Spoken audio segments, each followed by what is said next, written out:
in charge. I mean, being someone who's in charge of the development of the mind of your child is Mm. such an incredible position, an incredible, just the amount of responsibility involved in influencing a young developing mind can't be overestimated.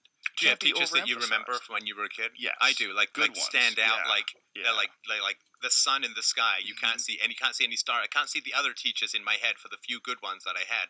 What Yes. an incredible! If they could all be like them, obviously it'd be great. But I mean, teachers, yeah, awesome responsibility. Yeah, I had some great ones. I had a few great ones that were just really good people that were smart and kind, and they profoundly influenced. I had a science teacher in seventh grade that I had a discussion with him, just me and him one day, and I never forgot it. We were talking about space.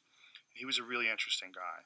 You know, it was a bad neighborhood where I lived in. I lived in Jamaica Plain, which was like this neighborhood in Boston, just outside of Boston. It was a really shit neighborhood at the time. It's become a little bit gentrified now, but back then it was just really sketchy.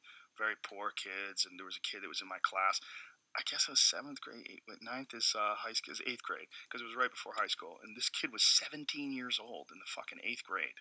I mean, it was crazy because they would be there for the beginning of the year and then they would drop out. And this science teacher was, in this shit school system, but he was this genuinely kind, curious, patient man. Mm. And he talked to me about space. And I'd never considered the idea that space is never ending. And he was explaining the concept of infinity to me, and that there truly is no boundary. And if you really, and I remember he said, "You ever really want to make your head hurt?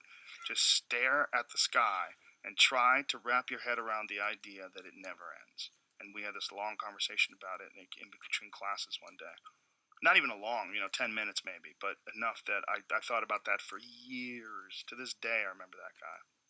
There's a great Richard Feynman was this physicist, Sure. fantastic guy, and he told about his father that he was pulling some wagon and he had balls in the wagon. He said, it's when you pull the wagon, the balls stay for a bit and then they bump up, and then you stop the wagon, they keep going. So he was talking about momentum and physics and all that. And so, like all kids, he said, well, why? And then he got to a point with his father where he said, well, why? And his father said, that nobody knows. Like, why is there gravity? I mean, that nobody knows. Yeah. And I think those kinds of questions where you really stimulate your mind, I think is a great idea. I was telling my daughter maybe 2 months ago about, there's an old Spanish proverb that says, habits begin as cobwebs and end up as chains. Way easier to break in the beginning than later off, right? Great way to put it. It's a great way to put it. Wow. And anyway, she just brought this up, that we were talking about someone she knew and something that she didn't like that they did. And she said, yeah, but they're still pretty much in the cobweb phase.